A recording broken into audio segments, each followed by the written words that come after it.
अस्सलाम वालेकुम जी। आज हम स्टॉकहोम स्वीडन में एक जगह पे इकट्ठे हुए हैं और हमारे साथ बेल्जियम से तशरीफ़ लाए हैं जनाब परवेज़ इकबाल लोसर साहब। ये पूरे यूरोप में ऑपरेशन जो पाकिस्तान आर्मी ने इंडिया के ख़िलाफ़ किया था, ऑपरेशन बनियान मरसूस, उसके सिलसिले में इजहार तशक्कर जो है मनाने के लिए रैलियां मुनक्कद करवा रहे हैं। और पूरे यूरोपियन जो EU रीजन है उसके अंदर जितने मुल्क हैं वहाँ पे इन्होंने EU पाक फ्रेंडशिप फेडरेशन के चैप्टर बनाए हुए हैं और वहाँ उनके सदर, नायब सदर और पूरा एक प्लेटफार्म मौजूद है। और हर मुल्क का जो EU पाक फ्रेंडशिप फेडरेशन है उनके प्लेटफार्म से ये जो इज़हार तशक्कर रैलियाँ हैं ये मुनक्कद की जा रही हैं। इस सिलसिले में इन्होंने इस वीकेंड के ऊपर स्टॉकहोम में एक रैली का एहतमाम किया था जहां सैकड़ों पाकिस्तानियों ने उसमें शिरकत की, क्योंकि जब इंडिया के साथ मुकाबले की बात आती है तो फिर पाकिस्तानी कौम मुतहद हो जाती है और वो तमाम इख्तलाफात बाला ताक रखते हुए इस बात पे सिर्फ उनकी सोच मरकूज हो जाती है कि किसी तरीके से इंडिया हमें कोई नुकसान पहुंचा के निकल ना जाए, यानी अगर वो हम पे हमला करेगा तो उसका प्रॉपर जवाब दिया जाएगा। और हमारी अफवाज ने उसका जवाब दिया और इस सिलसिले में जनाब परवेज़ इकबाल लोसर साहब पर्सनली यूरोपियन ममालिक में जा रहे हैं और वहाँ जाके अपनी निगरानी में ये जो इज़हार तशक्कर रैलियाँ हैं ये मुनक्कद करा रहे हैं। तो इस सिलसिले में आज हम इनसे बात करते हैं। तो लोसर साहब, पहले तो खुश आमदीद कि आपने वक्त दिया आज। तो हम बात करेंगे कि इसके पीछे आपका क्या मकसद है। यानी पाकिस्तान ने तो, हम सब इस बात पे मुत्तफिक हैं कि पाकिस्तानी फौज ने एक बहुत बेहतर जवाब दिया है और इंडिया का मुंह बंद कर दिया है। तो आप जो इज़हार तशक्कर रैलियां मुनक्कद करा रहे हैं इस सिलसिले में आप क्या चाहते हैं? यानी पाकिस्तानी फौज को मुबारकबाद दे रहे हैं या इसका जवाब इंडिया को आप देना चाह रहे हैं या इंटरनेशनल कम्युनिटी? देखिए, सबसे पहले तो तारक साहब मैं आपका शुक्रिया अदा करता हूँ। 8 साल पहले भी आपने इस जो हमारी जद्दोजहद है इसका साथ देते चले आ रहे हैं और आप एक पाकिस्तान का ब्रेन हैं और आप स्वीडन में रहकर भी एक आला ओहदे पर फायज होकर भी पाकिस्तान और पाकिस्तानियत को प्रमोट कर रहे हैं। ये जो इज़हार तशक्कर है इसमें मेरा जो सबसे बुनियादी मकसद है, इंटरनेशनल कम्युनिटी को ये मैसेज हमने देना है कि हम जंग के हक में नहीं हैं, हम जंग नहीं चाहते हैं, हम अमन पसंद कौम हैं। अभी दूसरा ये है कि हमारा जो हमसाया है वो कई सालों से, यानी कि 2013 से जब से नरेंद्र मोदी जो है ये इक़्तिदार में आया है, रेगुलरली इसने पाकिस्तान के ऊपर कभी कुलभूषण को भेजा, कभी अभिनंदन को भेजा, कभी पहलगाम को लिया, यानी कि झूठे प्रोपेगेंडे करके। जब भी इसका इलेक्शन का ना तो इसकी कोई परफॉर्मेंस के ऊपर है, इसका इलेक्शन सिर्फ और सिर्फ पाकिस्तान के खिलाफ जहर उगलना और पाकिस्तान को धमकियां देना और जंग की तरफ ले जाना। अभी ये जो 22 अप्रैल को इन्होंने पहलगाम का झूठा वाकया किया और पाकिस्तान को ब्लेम किया, उनके कभी कभी तो उनके मीडिया पे भी अज़ारे अफसोस करते हैं। इतनी बदतमीजी, इतना झूठ, इतनी डिस और मिस इन्फॉर्मेशन। जब दूसरी तरफ मैं अक्सर ये कह रहा हूं कि मुझे अपने सफारतकारों से बड़ी गिले शिकवे थे, लेकिन इस दफा जो है पाकिस्तान के सफारतकारों ने पूरी दुनिया को ये इंडिया का भयानक चेहरा बता दिया। और जब से फिर इन्होंने पाकिस्तान के ऊपर हमला किया, अभी दुनिया की बेहतरीन टेक्नोलॉजी राफेल तैयारे, क्योंकि ये पिछली जब इन्होंने हमारे ऊपर हमला किया था तो ये मोदी ने एक तकरीर में कहा था कि काश हमारे पास राफेल होते जी। तो राफेल तो आ गया, लेकिन उनको ये पता नहीं था कि राफेल तो अभी मतलब कि शायद दुनिया की एक अच्छी टेक्नोलॉजी है, एक अच्छा त्यारा है, लेकिन उसको चलाने वाले बदबख्त वो ट्रेंड नहीं थे, S-400 तैयार नहीं थे। और इसकी मिसाल मैं लोगों को ये देता हूँ, एक हमारे पाक फजाइया के नौजवानों की, उसमें हमारा पाक फजाइया का चीफ भी बैठा हुआ था, जब वो अपने मौत के परवाने पे साइन कर रहे थे, हाँ जी, किसी के खौफ चेहरे पे नहीं था, किसी के हाथ में वाइब्रेशन नहीं थी। ऐसे लग रहा था कि ये माओ ने बेटे पैदा ही पाकिस्तान के लिए किए हैं, और वो जिस दीदा दिलेरी और बहादुरी से अपना मौत का परवाना साइन करके अपने जहाजों में बैठ रहे थे। अभी ये राफेल छोड़कर, राफेल का वो पंजाबी कहते हैं राफेल का बापू भी ले आए ना, तो ये कौम जो है ये अपने मुल्क पे जान देना जो है ये बहादुरी, फख्र और इनाम समझते हैं। मैं अक्सर लोगों को ये कहता हूँ, वो माँ तारक साहब जिसका एक बेटा हो जी, और वो बॉर्डर के ऊपर शहादत के लिए जाए और जामे शहादत नोश करके जब उसकी बॉडी उस माँ के पास पहुंचती है, उसके बदले में उसको सब्ज़ हलाली परचम मिलता है, और वो आसमान की तरफ मुंह करके कहती है, अल्लाह तेरा शुक्र है, तूने मेरी कुर्बानी कबूल की। अगर मेरा 1000 बेटा होता इस पाकिस्तान के ऊपर, मैं वो कुर्बान कर देती। वो माएँ, वो बहनें, वो बाप, वो भाई, वो हौसला। अक्सर ये यूरोपियन लोग आजकल सवाल करते हैं कि ये इंडिया 1.25 करोड़ की, 1.25 अरब की आबादी, तकड़ी फौज और इंटरनेशनल कम्युनिटी। मैं उनको एक बात कहता हूं कि हमारा महफूज हमारा रब है, हमारा यकीन रब्बे काबा है। और ये जो 10 की रात थी, इंडिया ने हमला किया चोरों की तरह रात के अंधेरे में। जी बिल्कुल। हमने सुबह फजर रोशनी में जवाब, रोशनी में हुसैनियों की तरह, जैसे हुसैन ने करबला में यजीदी लश्कर को दिन दिहाड़े 6 महीने का बच्चा कुर्बान करके ये बता दिया, अददी तौर पे कम होना कमजोर की नहीं, ये बहादुर की निशानी है। और अपने से कई गुना बड़ी फौज, यजीद की फौज तारक साहब दुनिया की उस दौर की ताकतवर फौजों में थी। आज उसकी मिसाल पाकिस्तान के ऊपर आती है। ये हुसैनी लश्कर, इसने यजीदी लश्कर को, और दूसरी ये देखिए इसको आप अगर मिलाएं, मोदी ने पहलगाम के बाद सबसे पहले क्या काम किया? पानी बंद करने की धमकी दी।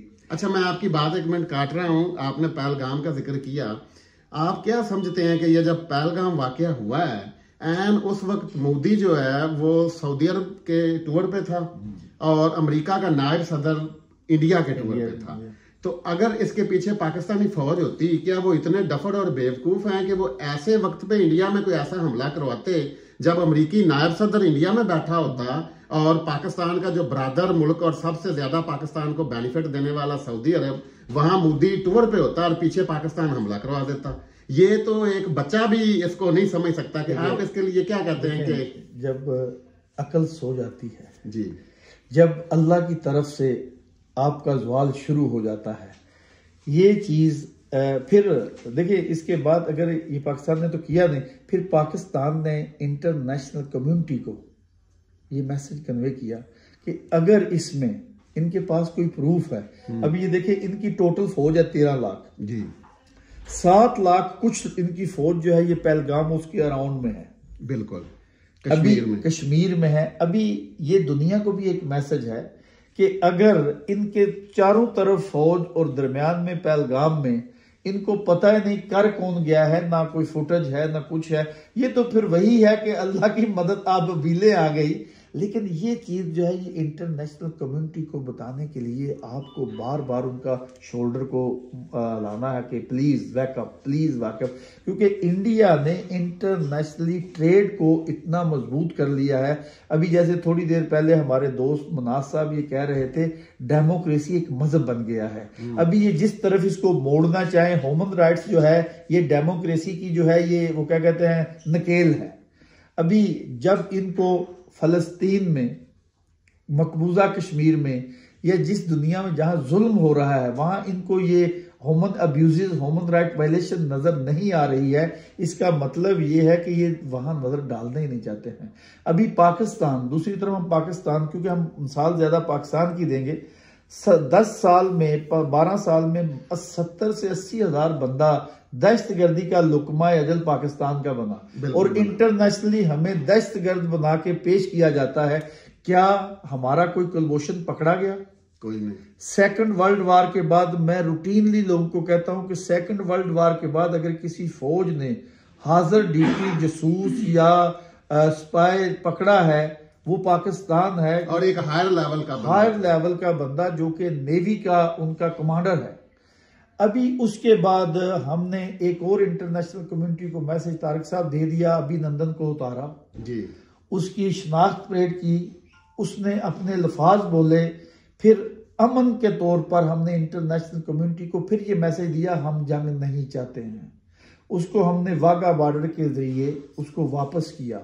अभी इस बात पे इंटरनेशनल कम्युनिटी को भी थोड़ा जागना चाहिए। अभी मसला कश्मीर जो है, अभी एक बात मैं आपको बताऊं, ये जो पहलगाम का झूठा प्रोपेगेंडा था ना, ये मकबूजा कश्मीर की आजादी का बहाना बन गया। ये मैं आपको हकीकत बता, कोई शक नहीं, इंटरनेशनली कश्मीर अब दुनिया की नजर में आ गया कि 2 एटॉमिक पावर्स हैं। अच्छा, मैं आपसे एक बात पूछना चाहता हूं कि जब ये बीजेपी ताकत में आई तो जो अजीत डोल है, उनके जो नेशनल सिक्योरिटी के एडवाइजर हैं, उनका अभी भी आप YouTube सर्च करें तो बयान नजर आ जाएगा कि हम जो तालिबान हैं इन पाकिस्तान से ज्यादा पैसे दे के उनको अपने हक में कर लेंगे और हम बदला लेंगे। और उसके बाद आपने देखा कि हजारों पाकिस्तानी शहीद हो गए, पाकिस्तानी सिविलियन शहरी शहीद हुए, ट्रेनें अगवा हो गई, मुल्क में आर्मी पे इतने हमले हुए, उसके पीछे इंडिया। क्या आप समझते हैं कि हमारी जो पॉलिटिकल जमातें हैं उनकी कोई थोड़ी इसमें नेग्लिजेंस है कि वो इंटरनेशनल मीडिया पे पाकिस्तान का पॉइंट ऑफ व्यू प्रेजेंट नहीं कर सकें? ये बात आपकी, एक बात में जो ये जिसका आपने नाम लिया, ये एक बड़ा मशहूर हुआ था MAD जी, मोदी, उनका एक वो वजीर दाखिला था, और ये अजीत देवल जी। ये अभी अजीत देवल का एक इंटरव्यू नहीं है, इसने एक किताब में लिखा, ये पाकिस्तानी, मैं 3 साल स्पाई के तौर पर दाता दरबार रहा, ये अपनी किताब में वो लिखता है। अभी ये इंटरनेशनल कम्युनिटी के लिए ये एक सबूत बहुत ज्यादा है कि एक सिक्योरिटी एडवाइजर को नॉर्मल बंदा नहीं है, वो अपने मुंह से कह रहा है, और उनके सोशल नेशनल मीडिया पे बैठकर उनका वो मेजर गोरावारिया है, गंदा आदमी है। अभी वो ये अजीत डोवल और ये इनका और है स्वामी। अभी ये जो चीजें ये मीडिया, अभी हमारा जब होता था, मुझे याद है जो पुरानी गवर्नमेंट थी, हमारा कोई मिनिस्टर या वजीर कोई चीज इंटरनेशनल ये यूरोपियन यूनियन के बारे में या अमेरिका में बारे में कहते, सुबह ये डोसियर बना के वो इंटरनेशनल कम्युनिटी को भेज देते थे। अभी हमें ये रेगुलर ये काम करना है, इनकी चीजें पकड़कर इनके सबूत के साथ उसको इंटरनेशनल ले जाना है। अभी पाकिस्तान के अंदर अफगानिस्तान में इनकी 16 कॉन्सुलेट हैं बॉर्डर के ऊपर, अभी वहां से क्या इनका तेल निकल आया है? नहीं, वो दहशतगर्दी की 16 जो वो इनकी कॉन्सुलेट हैं वो दहशतगर्दी के डाकखाने हैं, और वो दहशतगर्दी पाकिस्तान में प्रमोट होती है। लेकिन वो अफगानिस्तान ने उन्हें इजाजत दी है। और अगर आप न्यूज देखें तो जब पाकिस्तान इंडिया की जंग जो है ना वो जोरों पर थी आपस में, एन उसी वक्त जो अफगानिस्तान का नायब वजीर दाखिला था वो खुफिया तौर पे न्यू दिल्ली में था, उनके साथ वो मुज़ाकरात कर रहा था और उसको इतना हाईलाइट नहीं किया गया। तो आप क्या समझते हैं कि ये जो पाकिस्तान में सारी दहशतगर्दी हो रही है इसके पीछे तो इंडिया है, उसका पैसा है, लेकिन अफगानिस्तान यूज हो रहा है, इसका मतलब वो इंडिया के साथ मिल गए?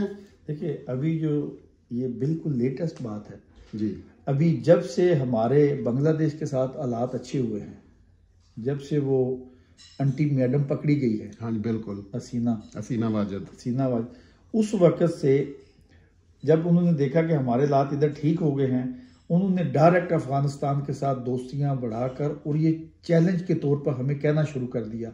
हमारे ये जो पाकिस्तान से डॉलर स्मगल हो रहा था, पाकिस्तान में दहशतगर्दी प्रमोट हो रही थी, ये स्पॉन्सर इंडिया, लेकिन वो इस्तेमाल अफगानिस्तान का रास्ता कर रहे थे। अभी ये जो कुछ दिन पहले आपने देखा होगा कि चाइना में अफगान वजीर खारजा, हमारा वजीर खारजा, वहां पर मुलाकात हुई।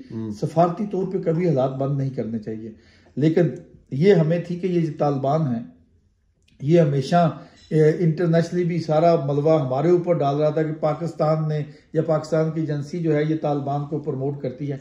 अभी तो ये दुनिया का वहम ये भी खत्म हो गया। अभी तालिबान की गवर्नमेंट आने के बाद उनका सबसे पहला जो स्पॉन्सर है वो इंडिया है, बिल्कुल कोई शक जिसने उनको अडॉप्ट किया, जिन्होंने उनकी सफारती तौर पर या फिनांसली भी मदद की, वो हिंदुस्तान है, वो इंडिया है, वो भारत है। अभी इससे पहले जो अभी असल में मसला ये है कि हमें बार बार इंटरनेशनल कम्युनिटी को ये बताना है, पाकिस्तान जंग नहीं चाहता, हम एक अमन पसंद मुल्क है। हमारा जो एटमी सासा है वो किसी दहशतगर्दी के लिए नहीं है, वो पाकिस्तान की डेंटरेंट है, पाकिस्तान के लिए है। और इसको जो है गलत, अभी देखिए अभी यही लोग थे, ये जो इंडिया ने प्रोपेगेंडा करा था, तालिबान जो है उनके हाथ में वो एटम बम आ गया है, वो कोयटा पहुंच गए हैं। अभी अगर हम यही कहें कि इंडिया का एटम उनके हाथ में आ गया है, ये तो प्रूवन है कि इंडिया का जो एटमी फुजला है वो सिविलियन आबादी के पास ओपनली पाया गया है और लोगों ने उसको पकड़ा है और वो इंतहाई डेंजरस था और पूरी दुनिया ने देखा है। अगर ऐसी कोई चीज पाकिस्तान में होती तो ववेला मच जाता था। मैं यही तो आपको कहा हूं कि अभी हमें एक तो ये जो सोशल मीडिया पे जंग चल रही थी, एक चीज का क्रेडिट तारक साहब मैं नरेंद्र मोदी को देता हूं, इसने पाकिस्तानी कौम को अपनी फौज के साथ खड़ा कर दिया। बिल्कुल। जब देखिए एक चीज ये थी, ये कुछ अरसे से चल रहा था कि फौज पाकिस्तान ये बॉर्डरों पे नहीं जा रहे, बॉर्डर खत्म हो गया, ये अपने लोगों को ये कर रहे हैं। एक चीज का तो जवाब 10 की रात 10 मई को चला गया कि ये फौज दुनिया की बेहतरीन फौज है, ये अपने मुल्क की और अपनी कौम की हिफाजत करनी जानती है।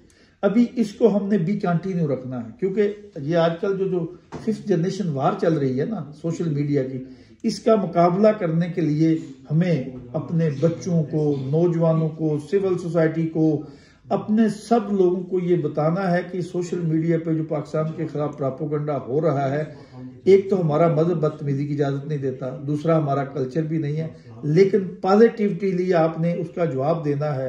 अभी हमें जैसे आज हम स्वीडन में स्टॉकहोम में बैठे हुए हैं, यहाँ पर पाकिस्तानी नजात सियासतदान हैं, जैसे हमारी यहाँ पर एक पाकिस्तान की बेटी जो रीजन यहाँ से इलेक्शन लड़के सोलनामे में मेयर है।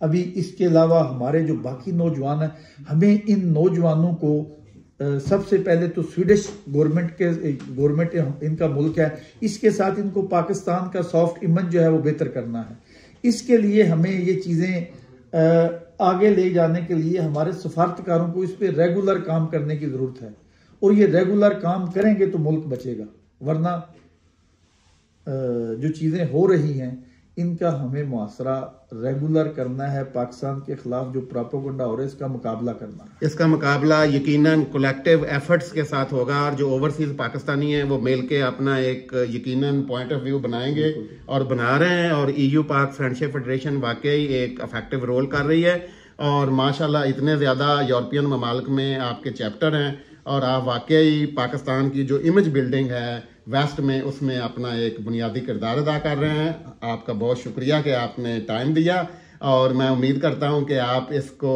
अज़म को जारी रखेंगे और पाकिस्तान का इमेज वेस्ट में बेहतर बनाते रहेंगे इंशाल्लाह। बहुत शुक्रिया जी। पाकिस्तान जिंदाबाद।